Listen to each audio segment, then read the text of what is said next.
getting pretty sick and tired of the snow and ice, but you know, we were about 2 weeks away from the mud season. So I'm not even happy with that season. Okay, so we are 39.5 on the front side of the subframe.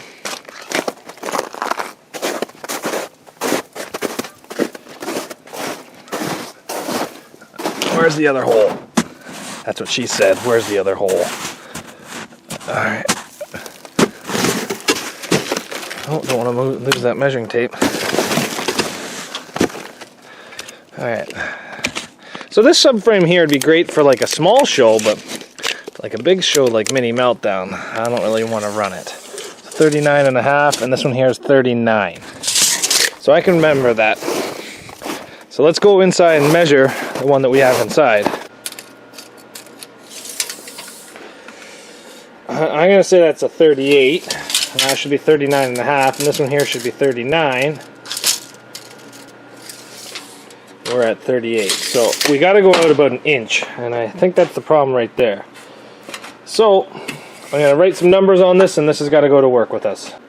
And some of you guys are going to say, why are you running that subframe? It's buggered. You know what, guys? It is buggered, but it's rust-free. I actually brought this one up from the USA. Look how clean this bugger is. She just had a bad experience right around this place. I think this kept the back of that car together, so I'm going to treat it a little bit nice and, you know, straighten it out. So yeah, we need to go about an inch wider, and then we'll try to straighten this out as best as we can. Planning to take this thing out and then get in there with a hammer and a punch when it's in the press and start pounding this down to try to get it flat again. So this will be one of my tasks for work tonight, and I just did a good sweep, but I like to take all this stuff apart and then anti-seize everything. So then that way, if I break it at the demolition derby, I can take it apart. So we still have to, I did take this apart last year, but I'm going to take it apart again and anti-seize it, make sure, because some of these bolts from the mud were pretty seized up. So, yep, that's something else we can do. So I've been watching a lot of these videos on the internet on how to make my channel get more viewers. Because more viewers means higher subscriber count, which means maybe I can get more money to buy more interesting cars. Whistling Diesel just bought a Tesla and sent it down a hill on wagon wheels, and then he's been beating up this Ferrari, and he wants to buy a Bugatti. God damn it. I just like to buy a full-size wagon. So we have different goals, but still need the viewers to do that. But anyway, a lot of these videos on the internet that I've been seeing that have been getting millions of views are like thirst traps now. Like that guy from the Mandalorian. You can go fuck yourself. Because you have made thousands of fan cams of me, and I'm not sure what they mean, but I know it has to stop. It's when you apparently try to show off the goods while you're working. That's what these girls at the gym are doing. That's what all these guys are doing to get their views. I don't think it's going to work for this channel, unfortunately. Not too many people want these goods. But we got this thing up. There definitely doesn't seem to be any brakes in there. Let's pull it off and see how bad this guy messed up his car.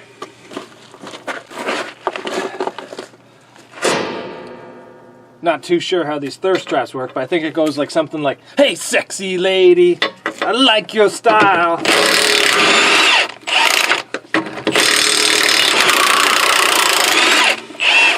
I don't think it's gonna work, guys. I think that's the problem with most men.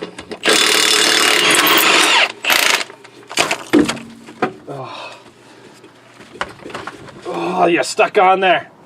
Ah, there we go. Okay.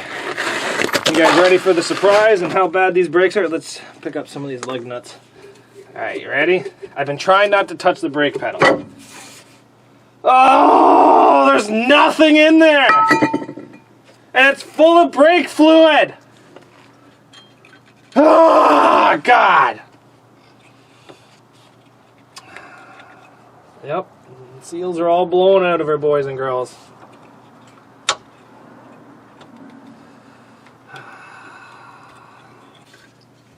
The wheel bearing's good on this side at least, which is nice.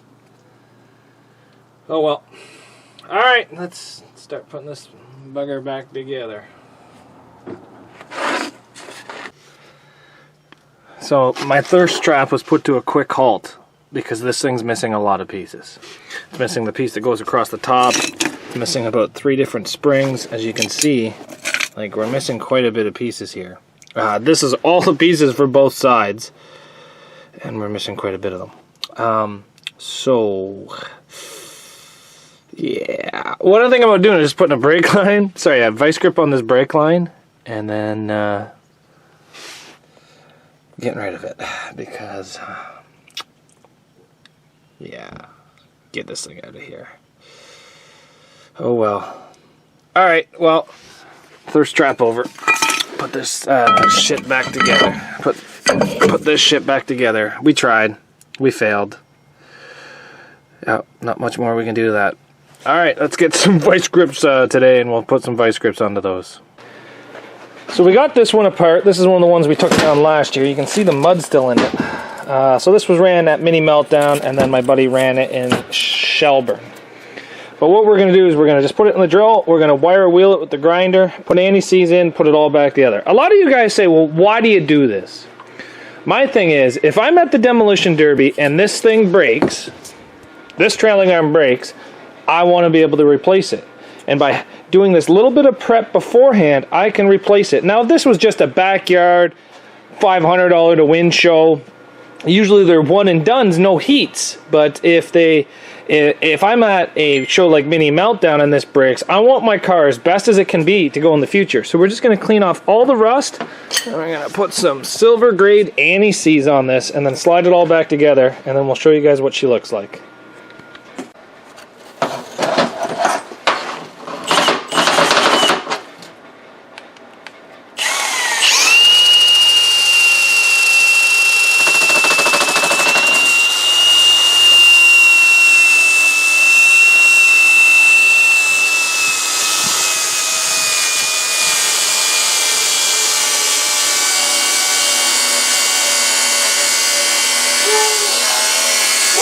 How's it going?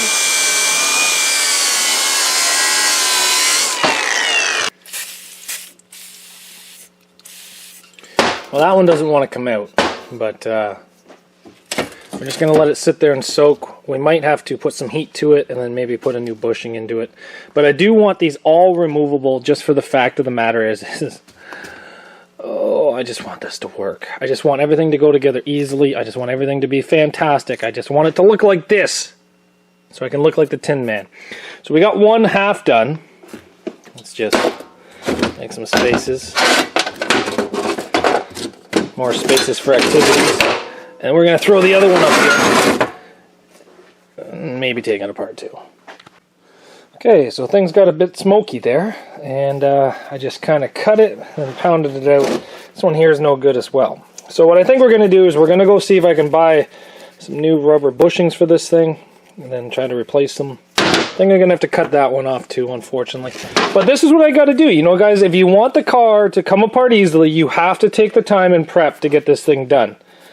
So, yep, got to get her done. Got to get her ready for this derby coming up. Well, guys, you see the plans here coming up for 2023. We have quite a bit of derbies. We have quite a bit of projects outside, including the Super Duty, the Avalon for Mini Meltdown, the Solera that I was trying to do for Dresden, but I don't know if I'm going to get it done. I don't even know where the Super Duty is going to go. I don't even know what rules I'm going to build it to. But I think I'm going to get my ass kicked into it. I got seen a lot of comments saying, stepping up to pro trucks, you better hold on to your cup or something like that. Yeah, I'm going to get fed. But whatever, it's all for fun. Don't forget, guys, get your Zacks Workshop t-shirts. Feel free to send me a message. Please like and subscribe, guys. The channel, if you want it to get bigger, I can keep doing more projects. Maybe one day this could be my full-time job, but nowhere near that yet.